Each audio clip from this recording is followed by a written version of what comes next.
again, everybody, and welcome back to Beyond Room 313. We have a little symposium today where I'm joined by Abby Wynne and Mark Attwood, who kindly forward to me their latest book, Weapons of Mass Protection, Practical Tools for Spiritual Warfare.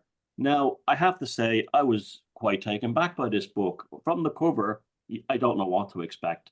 And I've only met Mark and Abby briefly. I did an event with you in Tuam, I think, Abby. And Mark, I first came into contact with you on the streets of Sligo. I was out partying at Christmas with my friends. You with your son, I think, that night, right?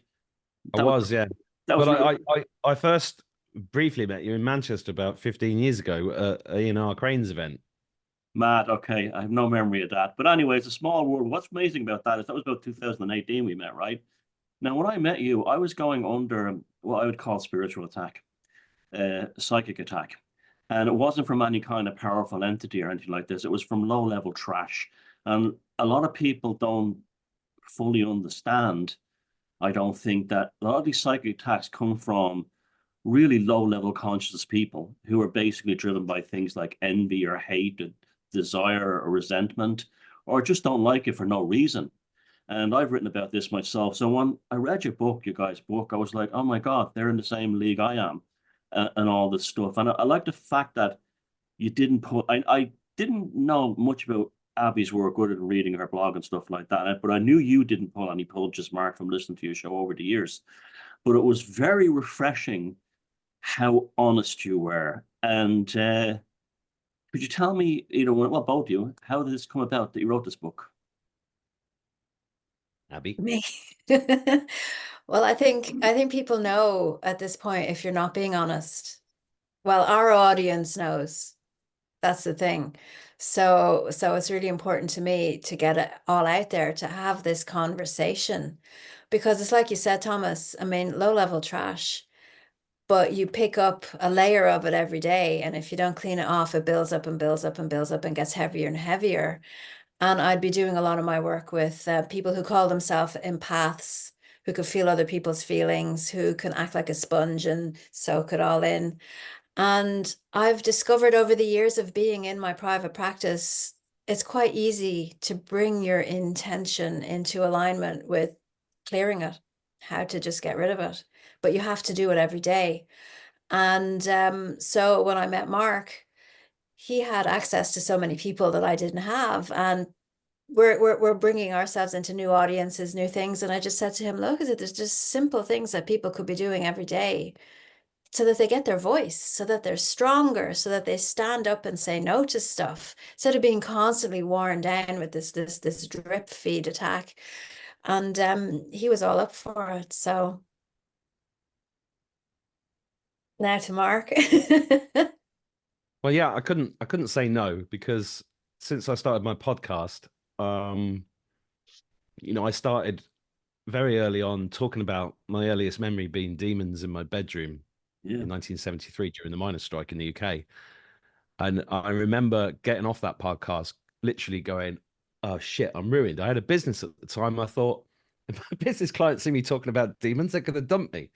But then I got hundreds, if not thousands, of emails from people all over the world saying, same here, but I never talk about it. And I was like, okay. So the show developed naturally into more spiritual realms. I mean, I still talk about conspiracies and health and other things, but the spiritual side of it, that's what this is. It's a spiritual war. So it inevitable. And then I met Abby and we did a little film about soul retrieval, and we got on and we became mates, and we were sharing stories about protection and things like that. And when she said, look, people need help, I was like, yeah, they do. And books are a powerful way of doing that. I mean, doing a podcast is one thing, audio or video or an ebook, but an actual book in somebody's hand by their bed is a powerful thing.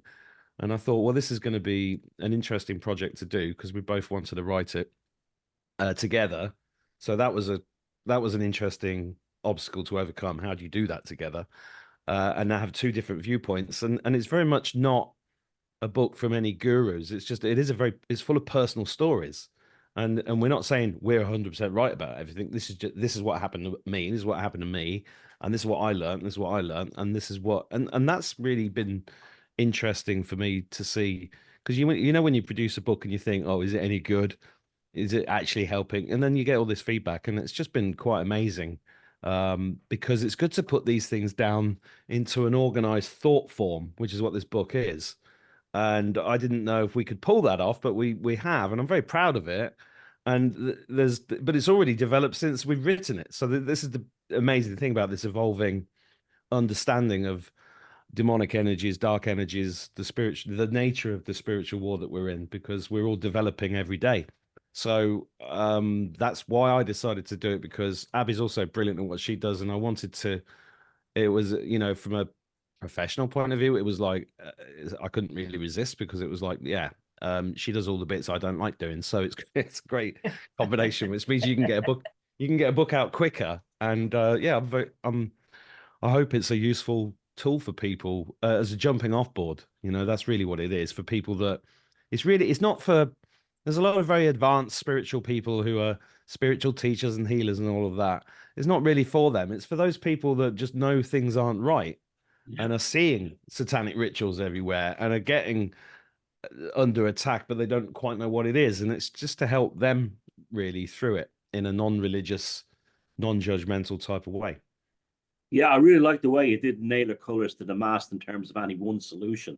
I think that's extremely important, because we all come from different places and we all have different paths. So whatever if we were raised in the religion or not, or whatever we were interested in.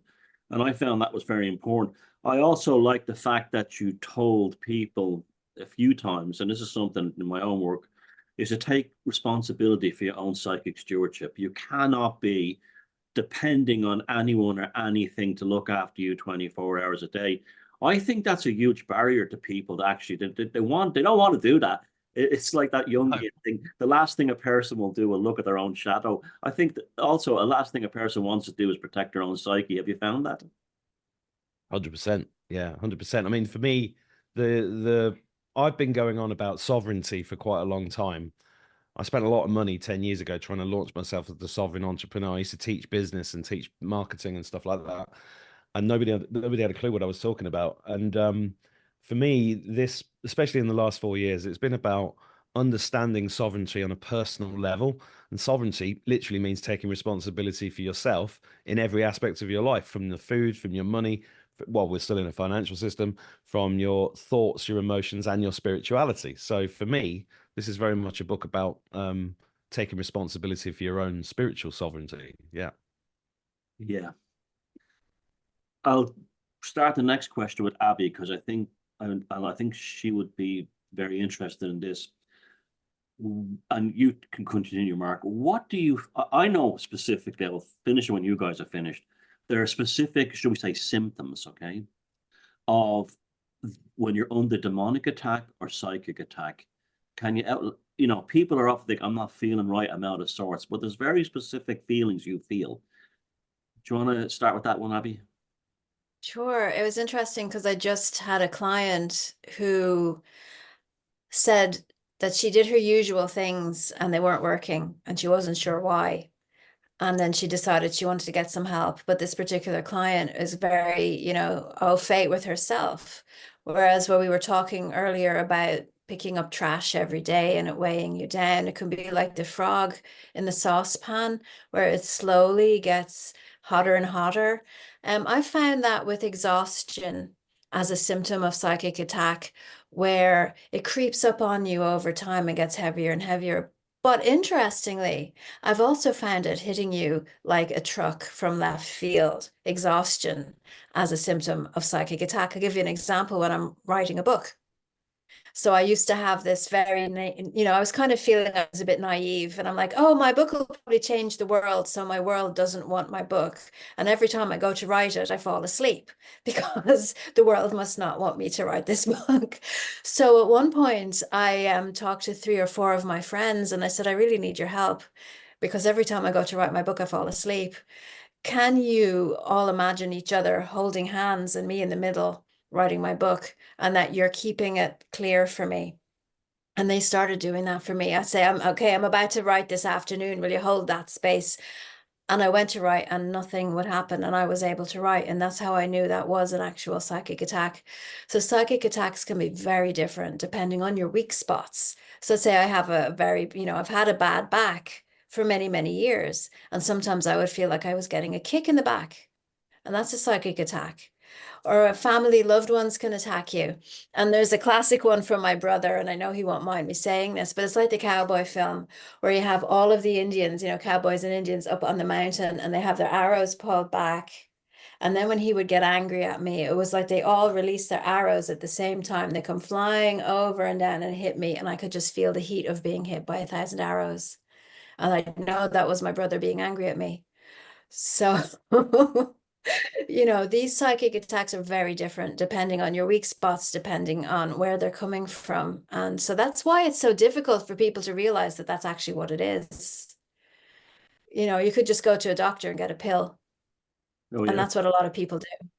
Or go to the pub and get drunk. Or go to the pub and get drunk, or scream at your partner, Yeah. or slap your kids around, without actually getting to the root cause of it. And then before you know it, you're attacking people back as a form of defense without actually clearing it. And what I found is that people think that they are themselves plus the symptoms of the psychic attack. This is all me, and I'm responsible now for all of this. And how do I clear it? Whereas if you start by clearing the attack and then you're left with what's yours, it's so much easier to manage your life. Before I get to Mark, I just want to interject there. From my own years of looking into this as well, it's definitely both the psychic attacks and the demonic assaults, we'll call them, are both rooted in the deterioration of the nervous system. Your nervous system fails at some point, and this is caused by stress. It's caused by being just abused, childhood trauma, or even war. Like a lot of people who come back from war are messed up. And this hole in their psychic defense will actually manifest in the nervous system. And that's why you were saying, Yeah, or pain in the back, pain yeah, in the weakness. Yeah. very common. Another one too is you will often get, over the years, women have contacted me who suddenly, they all had something in common. They were all pretty, they were all good looking, fellas liked them, and they were attractive. And they all got fibroids. And they all found out later on that the fibroids were caused by friends, girlfriends around them who were saying, oh, you're wonderful, oh, you're best, oh, you're so beautiful. But they secretly hated them. They secretly hated them. And the fibroid was almost like a demonic gestation within their reproductive organs and stuff. And I remember when that dawned on me, and then I got confirmation from that later on from a guru in Sri Lanka, I nearly fainted, because it was one of those moments where you go, that's it. That's absolutely what was going on. It's undeniable. So people have, people don't fully understand. It's if you have a sudden illness that comes out of nowhere, yeah, could be sick, but you also got to look at what our ancestors used to believe, and what the magistrates sent them to witchcraft trials for is that there were spiritual forces involved and psychic forces. Yeah, it just reminds me of the plant where they put the sign on the plant, say, I love you, and the other plant, I hate you. And then I think they did this in a school, and they had all the kids screaming at the plant with the I hate you, and telling the other plant how much they loved it, and that the I hate you plant died, and the other one did great. But we're all made of the same stuff. That's Yeah. plant abuse. Yeah. Dr. Emoto, a Japanese scientist, Dr. Emoto, did the same with water and fermented rice in water. And it would actually, the rice would actually distort according to like hostility.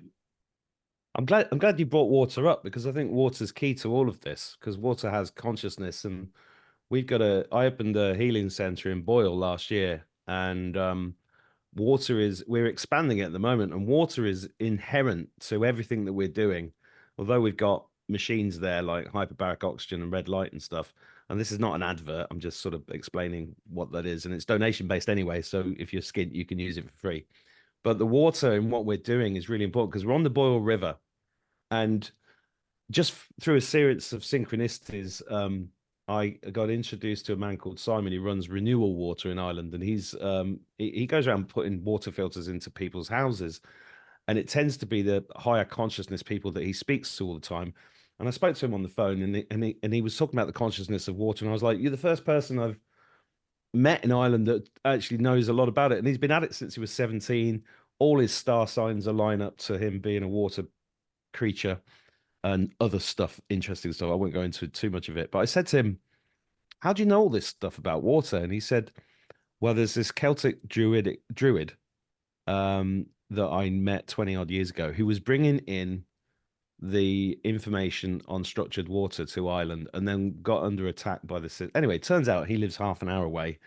We got involved. I went and had a chat with him, and then he was telling us there was a curse here. So I'm talking about intention and all of this kind of stuff. A curse here by a patrician from the Roman army that was touring around Ireland and then got renamed as St. Patrick later. And then he fell off the bridge in Boyle, fell in his chariot, and him fell into the water, and he cursed the whole area. Two local lads nicked his horses. That he was really pissed off, and he was in the middle of raping and pillaging. So we went through a whole druidic ceremony to get rid of that curse about 6 weeks ago, I think. And I'm every time somebody comes into the clinic, first thing we ask them is, "What water are you drinking? What are you drinking?" Because this is the wettest, one of the wettest countries on earth, and it's got the worst water in the world. You know, fluoride and chlorine and everything, and much, much worse. And people don't understand that they're not sick; they're toxic. So, and this relates to what the revelation that I had myself was that the whole world has been demonically possessed, because there's this whole kingdom that wants to feed off us with loosh. Most people know what that is. Not only that, but the blood, and that relates to, we can go and talk about John Dee and Jimmy Savile and all of that line, which also is connected to here because of the Castle in the Lake, Aleister Crowley, John W.B. Yeats. Well, that's another story, but all of this is connected. And once we find a way of getting that energy out of people, then we are closer to being successful in this battle, which is really a battle between good and evil. And funnily enough, a half an hour before this call started, I just had a whole hour's exorcism of the demon Al Ghul, which is where alcohol comes from. And we were chatting specifically about Ireland and the alcohol problem here. And then there's the, 16 layers of black magic on this country, according to the author of Island, Land of the Pharaohs. And I know I'm getting island centric here, but it's a real thing. And this book is really about, is how real is it? And if you agree that it's a bit real, then here's some tools to help you, and then you go off on your own journey, because it really is a personal journey, all of this, isn't it? Yeah, look, my attitude would be that Christianity is the problem in Ireland, and that was an abomination that has to be wiped out. And I know that people are offended by that, but you have to understand that Christianity is an invention of the Roman Empire. It's a control system. Per Patrick, patrician, end of story. That's it. Now, it's the Roman Catholic Church. Yeah, patrician. It's right there in front of you. He was a Roman governor type bureaucrat, like a Henry Kissinger, who arrived here with a shitload of money and soldiers and bought the local chieftains off. And his magical fire at Tara was burning the place to the ground. That's what that was about. And you read his story, it's incredibly intolerant, basically killing all the druids everywhere he went and everything. And it's supposed to be a great thing. You want to talk about Ireland specific? I can get Boyle specific. I know we're going a bit off here. Yeah, go on. It's a very interesting town and area. Yes. That I find that we can talk about the river, the phenomenal Romanesque arches in the abbey with the shield and the gig and the green man right beside the river, and then the round tower, what's left of it in the corner, turned into a turret, which I found very interesting, because that's actually the only place I can think in the country where a round tower was turned into a fortification as part of like a wall. And also, you have all that paranormal stuff up in the mountains that happened in the 90s. All the Hurleys. and those mountains are weird up there. There's a weird energy and weird looking places. I actually love them for that reason. But there's so much like Fortean and paranormal stuff goes on up there. And that famous UFO thing that happened in the 90s, where people in the town were approached by men in black. It was like the Mothman thing in West Virginia was very similar. So that's, you Yeah. know, I can get you, I can get centric as well. But yeah, You've I got to mean, come down here. but Have a yeah, walk around. absolutely. Well, I've got friends and everything down there, other than yourself. But also, there's a point. Certain places Mm, are portals. You know, yes. and certain It's true in the lake. myself and Yeah. Sarah talk a lot about, and I do, the deep town, the town that seems to have an opening to this stuff, and why we're drawn to it. Maybe as it's like there's two sides to it. You look at the story, Salem's Lot by Stephen King. You have the Marston house. Marston went there with the vampire in order to prey on the kids, but it also draw back in David Soul, the character, to help fight. So you get the two forces coming into these towns that have openings. Sorry, Abby, I let you go in there. No, it's fascinating. And when you're talking about Christianity, that's one of the things that I realized that you have been saying and no one else is saying. And I've, as I know you and I've had discussions about this, you said my heart's in the right place, but I'm wrong about the stuff and I'm going to tell me I want to learn. And that's another reason why, you know, what we're seeing right now, that the willful blindness of people who don't want to know because they feel they're opening something that's way too big and they won't be able to handle it, which is why Mark and I wanted to make the book really simple. So Well, that it's like you start where you start where you are. it's a You know, difficult we have to conversation to so have. much unlearning to do. Sorry. It's a difficult conversation to have one on one. It's okay for me with a big mouth shouting it off on my videos and stuff like that because I'm not actually directly in front of somebody. But I can't walk up to someone who's had a long sort of life of faith and say, you know, everything you believe in is bullshit. I couldn't do that to them. It'd be wrong and rude and unhealthy to do something like that. It's not helping anyone. So it's okay when you say it to a mass audience. You can leak it out. Those who hear it want to hear it. Well, it's. I mean, luckily I was not raised religious, so I'm lucky that way. But I think we have to even develop new tools of how we speak in terms of our language. We're often using the language of the enemy. You know what I mean? You know, I'm a big. You watch my vlogs. I get away with it because I use all the code words. I think that's a big part of it. When you're playing, that's one of the problems of Christianity. Look, I was just talking today. I don't want to dominate this, but we are definitely having an issue with the jinn as a result of mass immigration from a certain religious demographic. Okay, that's not putting them down. When the Irish went to America, they brought the she and the banshees and all that stuff with them, with the changelings, with So them. you're saying they're bringing them over here. Unknowingly, yeah. And to be around, and what are you going to fight them with? The same religion from the Middle East that created them, you know, just a different version of it. We have our own archetypes and gods and things like this and spiritual dimensions on this island that were protecting us very well for many thousands of years. So that's my attitude. I like you said, you guys, I could be wrong, but I'm not going to fight the enemy with the enemy's weapons, and that's just how I feel. I could be wrong, you know, and so that's why I'm You always. know, we like to use their weapons against them. That was what Mark said when we decided to publish on Amazon.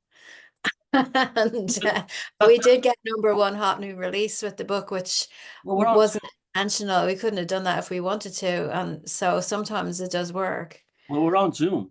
We're on, you know, Yeah. Yeah, sure. I met you on Facebook. Did you yeah, see the video just came out today of Zuckerberg saying that the Biden administration made him censor? And I'm watching it and going, is that really Zuckerberg? He looks like he could be AI. We don't know what's real anymore. yeah. But that's the practical world. I was just talking about ancient spiritual archetypes. There's still an enormous well that has yet to be tapped into, and that's just my opinion. And it's native to these islands. No, I think you're right. I mean, I lived in Morocco before I moved to Boyle for 4 years in Marrakesh. And when I first moved there with 5 little kids, I had a breakdown where I ended up throwing an accordion off a balcony and screaming like Arthur Treacher in EastEnders. And not that I watch that anymore, but you know, it was one of those really weird moments, and it was because they were putting the eye on me. And it comes back to what you said at the beginning. It was this really low, and I'm sure I was placed there because I had to experience this. I also went there because I wanted to experience living in a Muslim country as you know, a rare, you know, white person, because there weren't many of us there in Marrakesh. And I did experience this really ferocious kind of attacks. And when I went to see somebody who was versed in this, I was quite surprised to find out it was just people in the street just hating me, you know, just because I was white or because I was driving a nice car, and it was just petty. And it added up, and you know, it was a great lesson for me. But you're right, the jinn, and they live with the jinn. They know, they Yeah. have rituals on a daily basis. Don't go to the toilet at this time. Don't wash your hands at this time, Yeah. because that's when the, you know, they live with it. They know exactly what's going on there, and then they work with them in order to create mayhem if and when required. Depends on the person, how possessed they may be.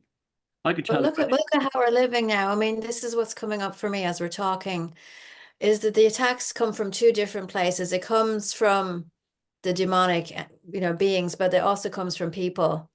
And we're so divided deliberately so that we don't know how powerful we are, that people walking down the street and saying, look, here's a white guy, I hate him, can actually hurt that white guy walking down the street. They don't realize it, whereas their power is being drained by something else. It's some big twisting drama of their life, or being born into Northern Ireland, say, and the guys across the road in that estate there, you're supposed to hate them. And Yeah. so you just grow up hating them because you're told to hate them.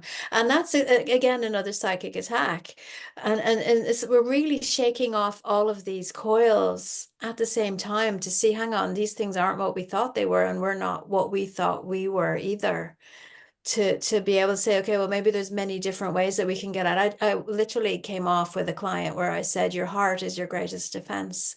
If you walk in there with a big, wide open heart, and yes, you have your aura sealed, but the heart energy is going to buffer you like a buffer zone, because she goes into prisons and she teaches people who are in prison. So she doesn't want to not do it, but she doesn't want to be a fool and walk in there unprotected also. Them. And that's a huge part of it, psychic attacks. If you're an honest person or an honest in your life, and you're saying, here's who I am, you'll be hated for that by a certain kind of people who are not comfortable in their own skin, either through their religion, through their social status, through all. That's a huge problem in this world, I think.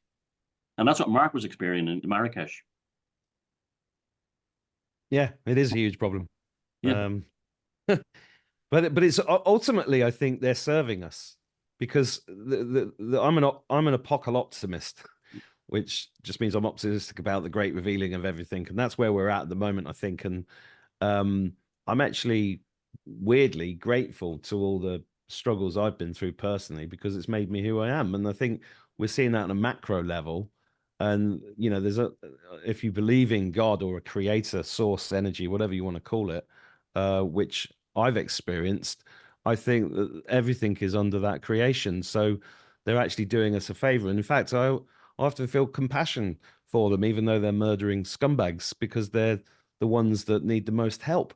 You know, and ultimately, in the bigger picture, that's where we're going to get to. But in the meantime, we need people to wake up to the fact that this is actually a real thing, because most people just think it's nonsense. It's not. It's real, and you just got to look at history. Yeah. Just what I said about Morocco. There's a whole, just in the next continent, there's a whole continent of people that know this is real, yet we've all been blocked off from it. And us coming awake to that being a real thing, wherever it takes you, because you've got to keep an open mind for this thing. And that is the issue with going up to somebody on a one-to-one basis. I totally get that. It is how we become free. It's a journey. I think what Abby said then, it's a journey early on. Everybody has a personal journey in it. It's not going to happen by evangelical kind of ways of like, read our books and you believe. It's not going to happen like that. It's going to happen by things like forums, like what we already do. We throw stuff out. If it sticks, it will stick to the right people. You know, we can't be shaking people and say, wake up. No, it doesn't work. And it's and it's also none of our business. No, it's not.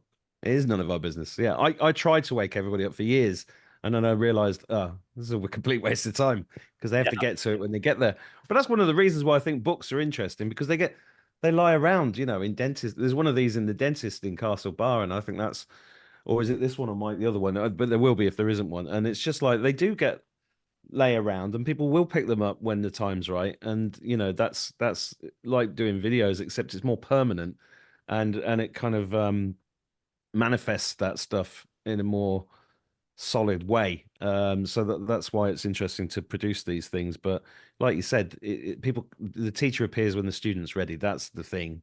And I am seeing more people looking at this without a doubt. I mean, if you, even anecdotally from my own kids, when I'm giving their friends a lift in the back of the car, they're talking, you know, they're 14, 15, 16, 17, talking about Satanism. You know, we never talked about Satanism when I was a kid. It never existed until well, I did I was interested in it, but it wasn't like openly discussed with anybody, like demons are a real thing. And Yeah, the but my first time, girls, even without using any of those words, texted me. They had a sleepover party during the Eurovision. They were watching the Eurovision, and I was like, I can't watch this, but they can go and watch it with their friends. I'm not going to stop them. And Maya texted me and she said, I feel really weird after watching the Irish entry. I feel really weird. And I said, oh, do you want me to do an energy clearing for you? And in 2 seconds, she writes back, will you do one for all of us? My friends wanted as well, that they were asking for this. So there's a knowing of what's right and what's wrong. You know what's And I really, think, you know what was really wrong with the likes of Bambi Tugs and those kind of crowd? Is there's no authenticity there. It's not like the whole goth bands we grew up with. You had that look to match brilliant music like Susie and the Banshees. That was part of a showbiz image. These people have she has no talent, no charisma, no nothing. So all you have is the shock factor, and the shock factor is a kind of psychic attack because it's not done for an artistic or to make you think. It's purely John just to say, screw you, I'm stealing your energy.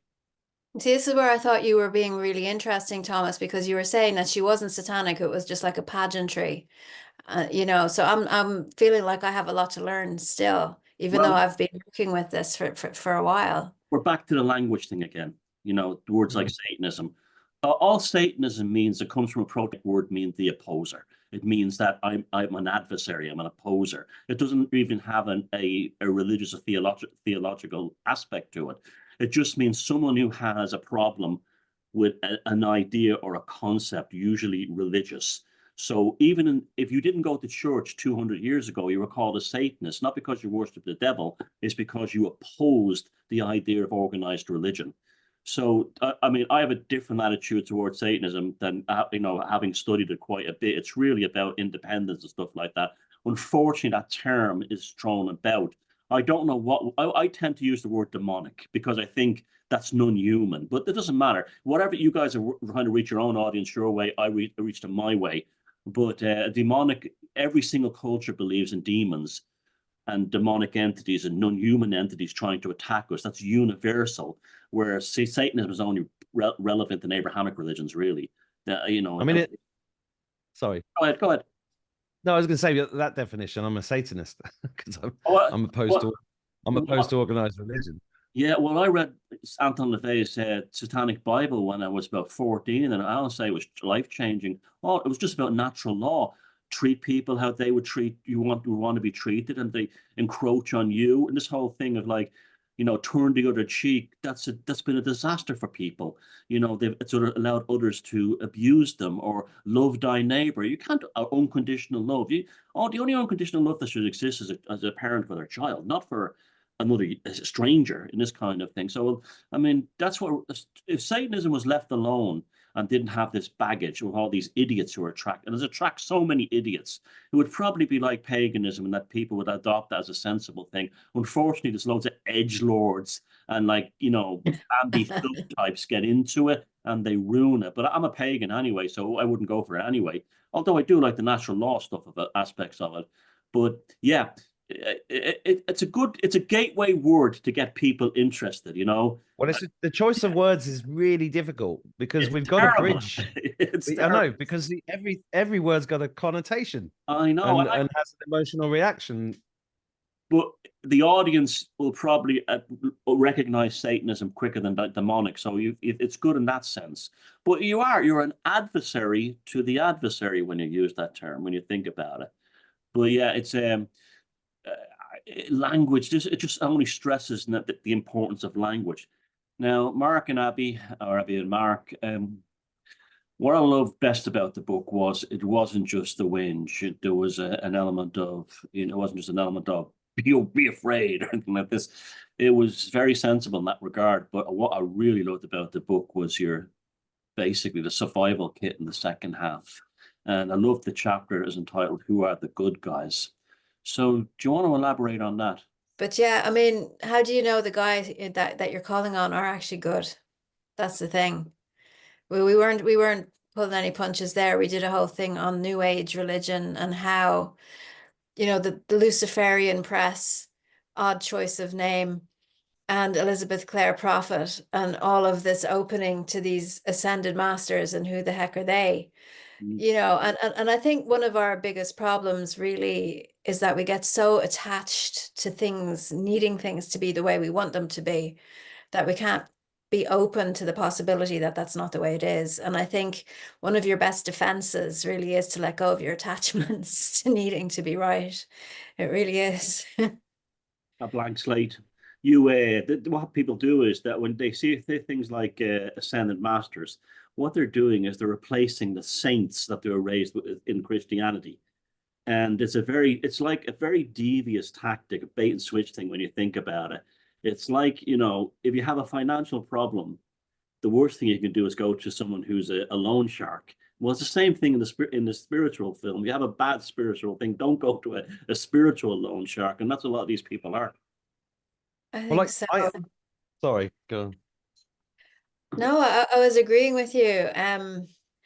And I like what you were saying. There was another video you made about the multiple deities in the religion and how that seems to be more real and more authentic than having just one. And it's really interesting to me because how we interact with them as well. So like I'm using you to fix my money problems. I'm using you to sort out my boyfriend issues. No, you have to come at this that you are a being of equal worth and let's get to know each other. Let's make friends. And then maybe we could work together Yeah. with the good guys, Well, So that's what all the saints in Catholicism were. They were a way to try and address the loss of different gods and goddesses and paganism, and also like Hindus have all different gods.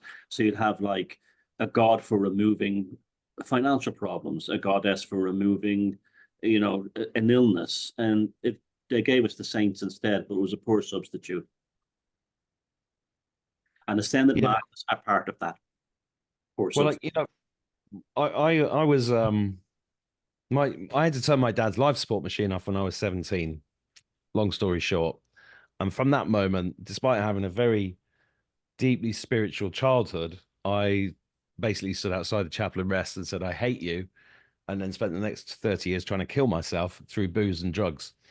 And I would have called myself an atheist or an agnostic to anybody that would have listened. And but then I started, obviously, well, not obviously, but I started having experiences that led me to do things like ayahuasca retreats and peyote retreats and things like this. And I remember turning up to a field in Glastonbury by the Tor on a ley line in a wigwam and getting there and feeling extremely out of place because all these spiritual people that I thought would have all the answers were extremely snobby towards me. And I was shocked by this at the time because I thought these guys know everything. I'll go there. And they looked down their noses at me because I wasn't dressed properly. It was like the first day at school. Yeah. I was a poor kid. And, if you didn't have Adidas trainers, you were, and I had cheap trainers. It was that feeling of just like, you're not good enough to be here. And I was quite shocked because there was a lot of very middle class people that were there, and some of which had been going for 30, 40 years and obviously not learned anything. And then I started to realize that, the plant medicine, for example, which I think is a fascinating tool. Everybody should try it if they get called to it. But the spirit of the plant, especially with ayahuasca, that has its own agenda. And this is when I started realizing that everything's a limited hangout. Catholicism is a limited hangout. All of these ideas in the freedom movement, like the RV or medbeds, are limited hangouts. And what they do, and they're cults, effectively, and they pull you in, and it's all led by the spirit that is leading whatever that is. I mean, you mentioned right at the top of the show about people with petty grievances like jealousy or envy and stuff like that. There's a spirit for that. There's a demon for envy. There's a demon called lust. There's a demon called whatever. And I was talking to somebody the other day that made me laugh. They said that the demon called lust is kind of out of work at the moment because of all the porn and Tinder. That demon was created to break up marriages, and that's not needed anymore because we're doing a great job of it ourselves. And there's another demon that came in its place. I'm looking for the note to tell me what it is, Oh, but I've well, forgotten. they become like super demons, like really evil gods, and it's moved Mm. from like lust to porn, and now into like things like hardcore BDSM and abortion fetishes and pedophilia and all this sick stuff, messing with kids' identity at a difficult part in their life. So the thing has become energized into. See, it's like the whole thing. You throw petrol on fire, what does it do? The flame gets bigger, and that's what they've done. That's what these archetypes is another way I like to phrase them. These archetypes develop and they become more and more pathological. Yeah, and defeat. that's right. And this concept of limited hangouts or ring fencing people is all based upon answering some of their desires. So, we are spirits having a human experience. We're ghosts in meat suits. We are, which I always found funny, which is why my show was originally called Adventures in the Meat Suit. And it was because we're spirits having a human experience, we have spiritual needs. So what do? They create the Council of Nicaea, edits the Bible down, creates whatever it needs to create, and then gives people, right, this will ring fence them for a few thousand years. We can control them this way. But then they do controlled demolition on people. And this is once they've ring fenced you, then they destroy you. And that is the thing that I came clumsily to my own conclusions about this through my own life experiences, and especially going into the new age world to see what was going on. And I remember having a big argument with a pretty well-known person in the UK who was literally telling me off for talking about satanic ritual abuse and stuff like that on Facebook 10, 15 years ago. And I said, but if we don't know who the enemy is, how are we going to win? And she said, it's all an inside job. And I sat with that for ages. And she did exactly what the intention of whatever was behind her, which was slow me down, because I firmly believe that we need to face up to what all of this stuff is and admit when we're wrong, and also be open to learning more all the time. I don't sit here saying I know everything about anything. I just want to keep exploring and learning as I go along and adapting to the changes in the weather, the same as a yacht would in the sea.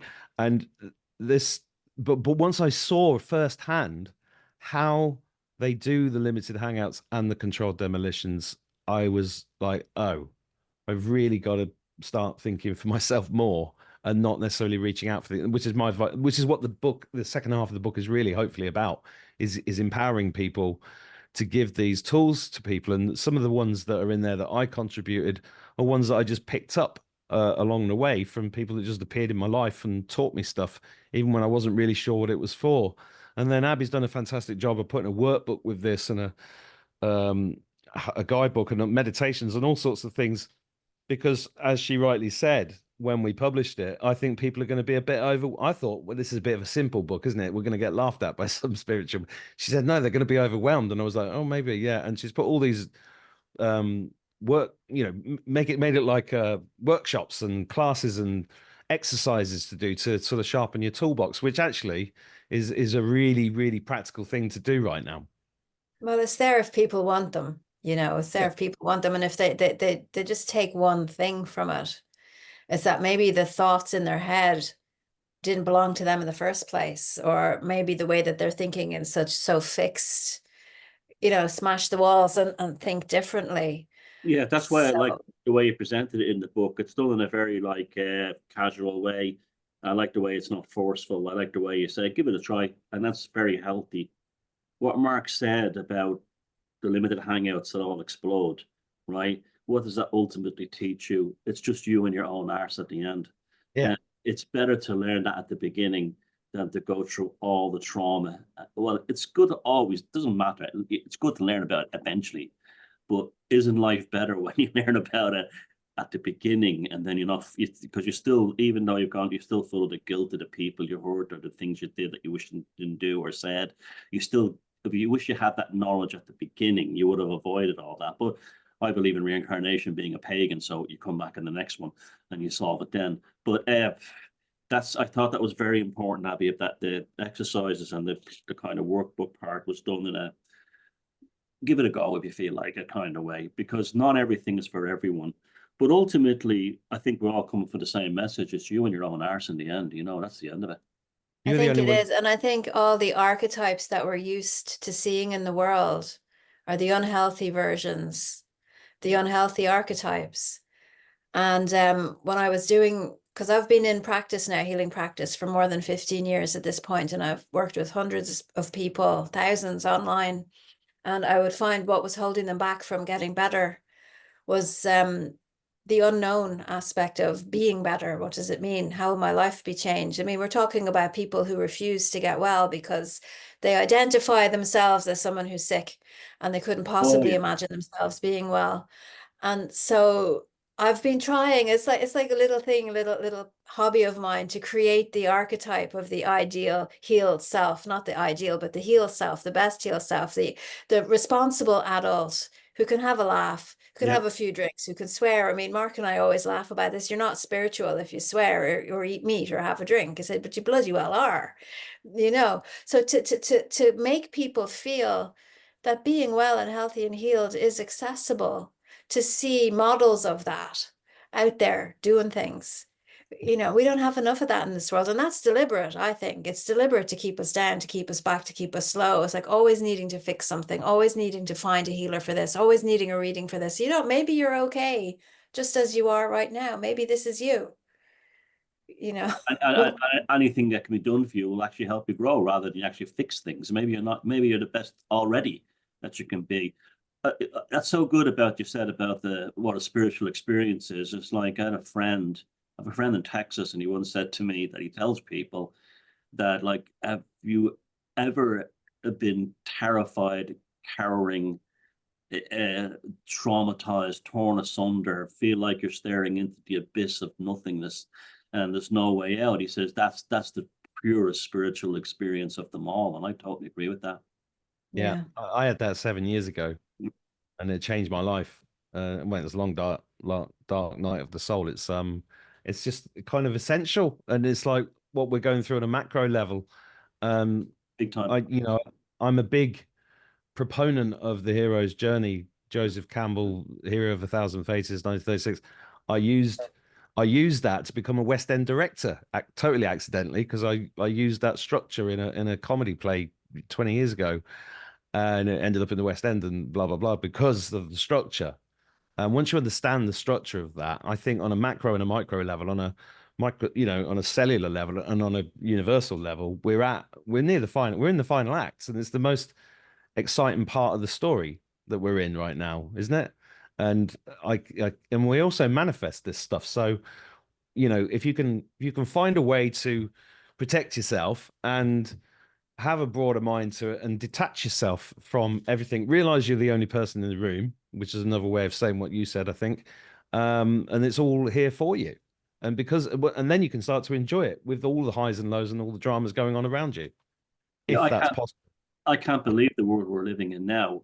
Since 9/11, but especially since the Rona and all that nonsense, I never imagined that reality would fall asunder this quickly and become this distorted in front of me. But I wouldn't have it any other way, because this is front row seat stuff that we have, and people like us who are aware of what's going on, we have the best chance to get through it to the other side and carry the story forward out of the ruins.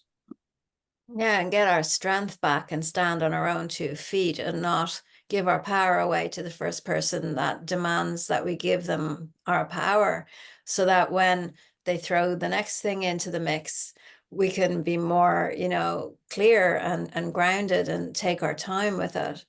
But to see the other people where they are stuck. And I love that about you, Thomas. You always say that, they might catch up, they might not catch up, and to continue to say what you're saying and to throw those things out there, maybe the messages will get there. I think there's a deep brainwashing, mind control, NK Ultra kind of blockage going on as well, and just putting out little scatterings like everyone's a person and everyone's in their own journey. You know, we might we not can't agree use the with each word other. That's why I love what Mark and I having a debate about Well, something we disagree with, because we we don't can't use see the word debate. person anymore because that's legal fiction stuff.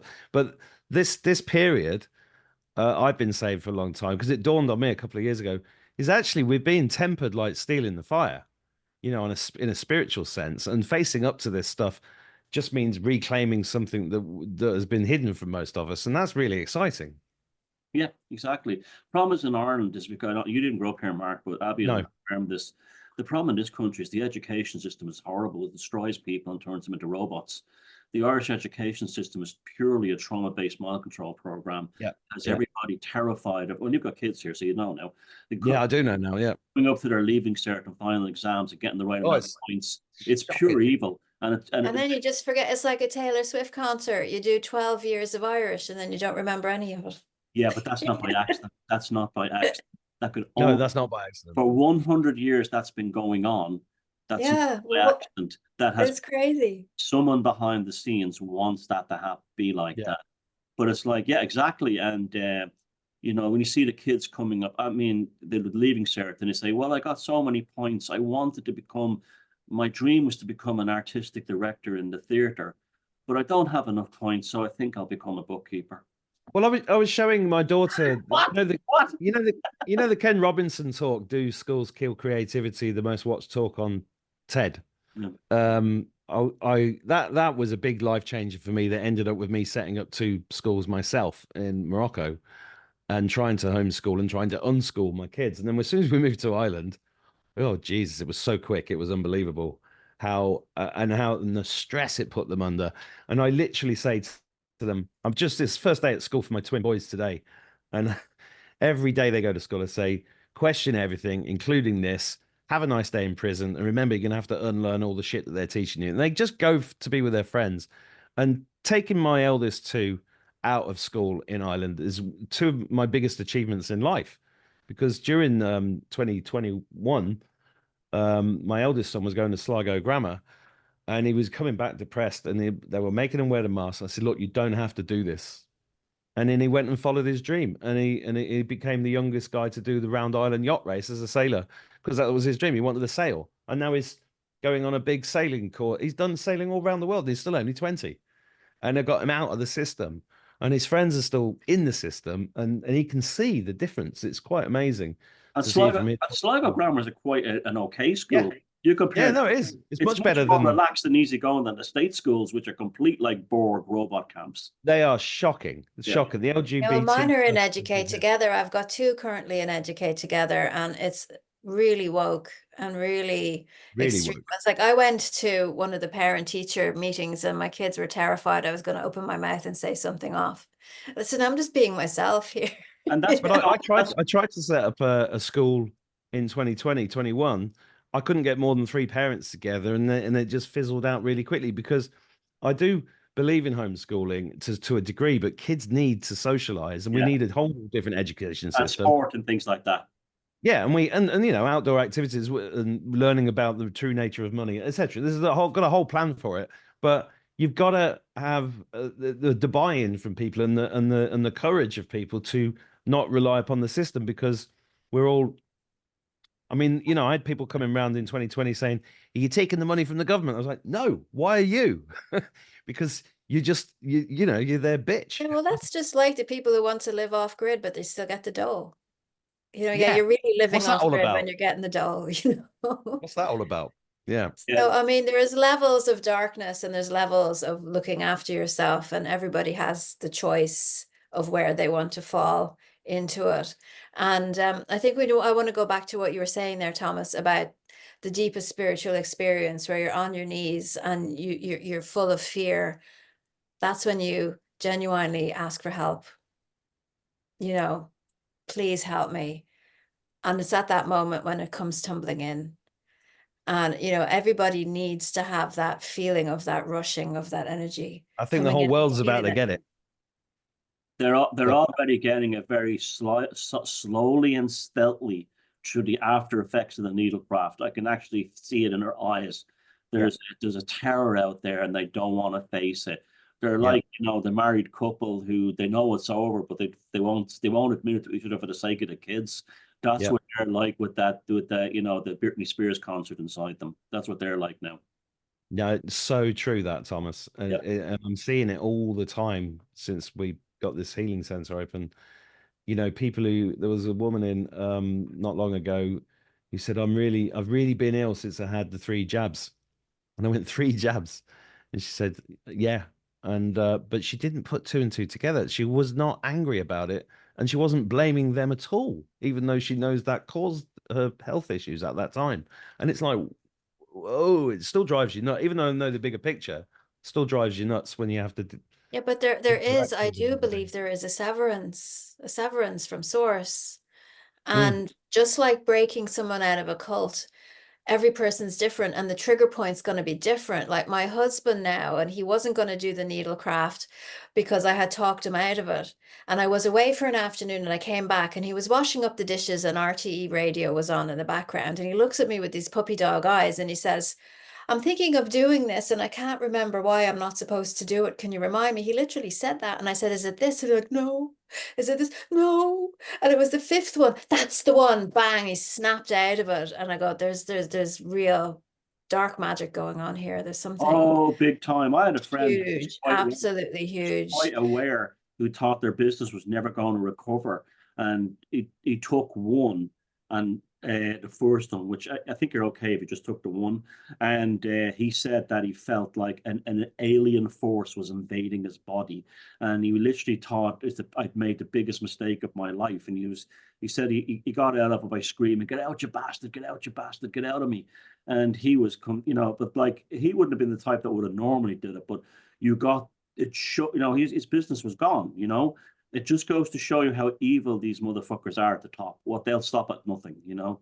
Well, You know, that's really why yeah, we want people to know that your power comes back to you when you ask your power to come back to you, that yeah. you have to actually do that, and that you can't say, fuck off and get out. I mean, if you feel there's dark something in your house and you're feeling really creepy going to bed and you're not able to settle, you can turn on the lights and you can shout and you can open the windows and throw salt everywhere. But it doesn't matter if you don't mean it. If you're not 100%, get the fuck out of my house, and then they're going to hang around. So it's about that strength, that you need that strength, and then everything changes then. And all these Really, and all really. these gurus, these new age gurus and the religious gurus and Christian gurus, wherever you go, and a priest that you go to are a pathological extension of that demonic force inside you, keeping it alive as a support system outside you.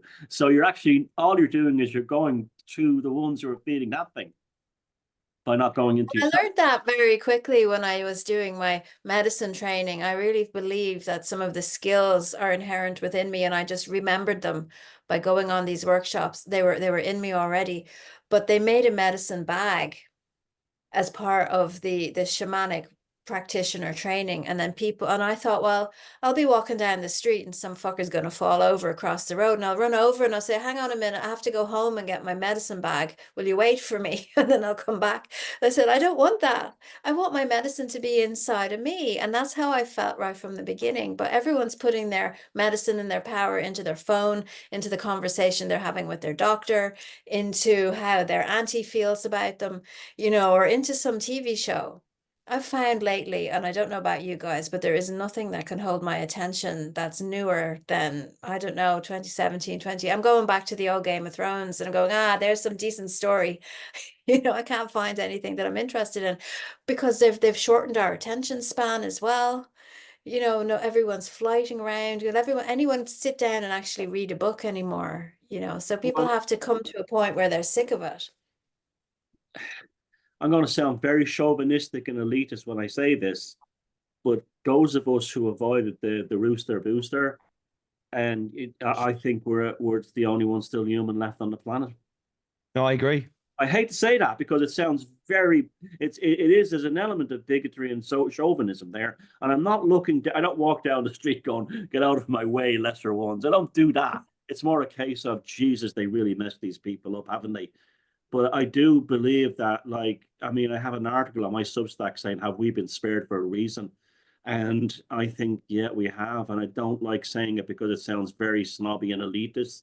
But You know, if it walks like a duck and quacks like a duck. Oh, sure, you shared that Japanese paper.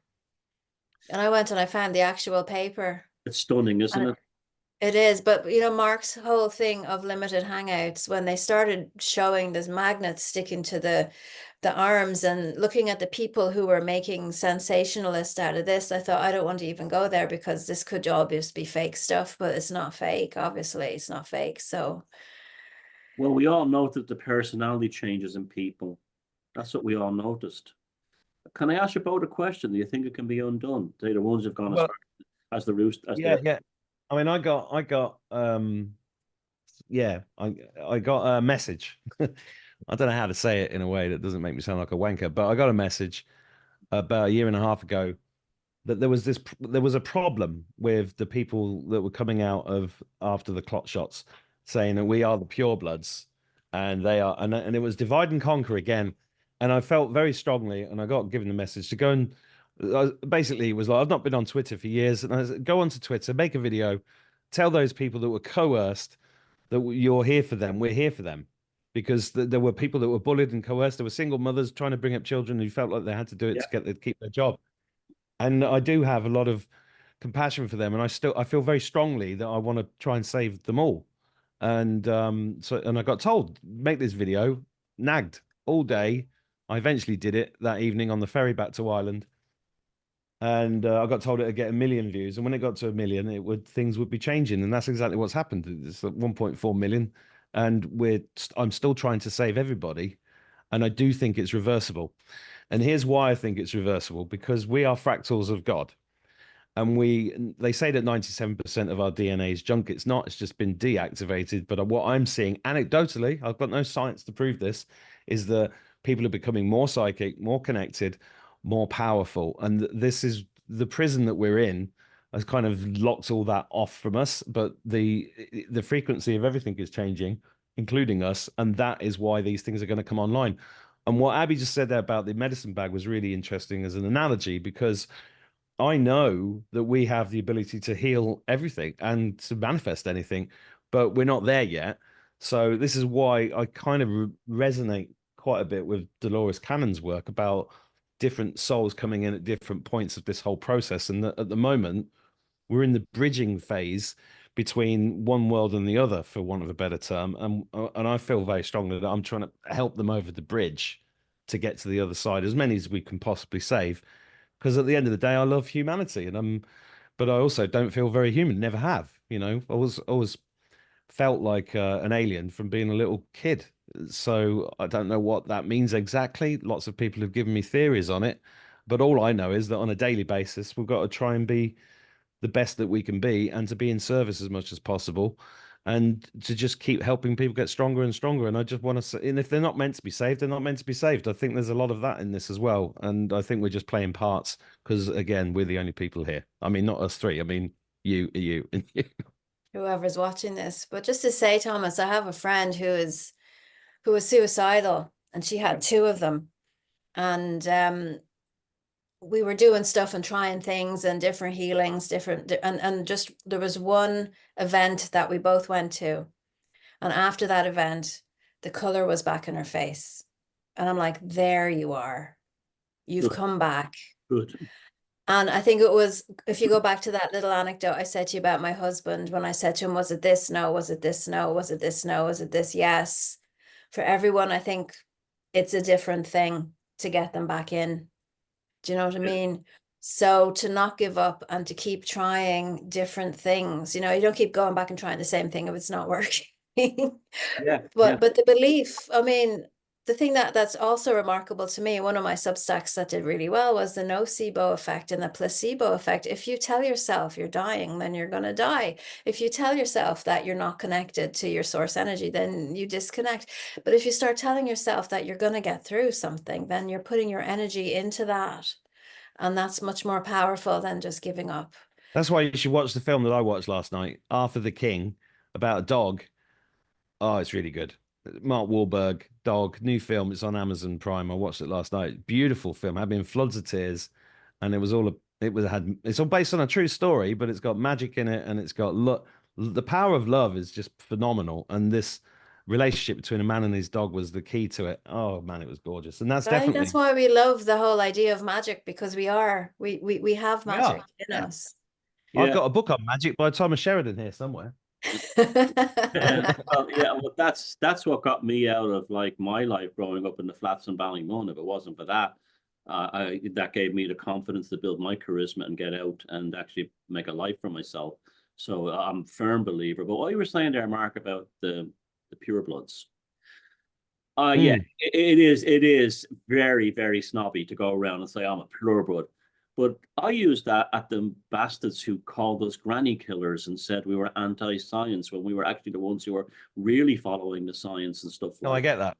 so it's like, it's well known that one of the ways you get back at demons is to mock them back. Yeah.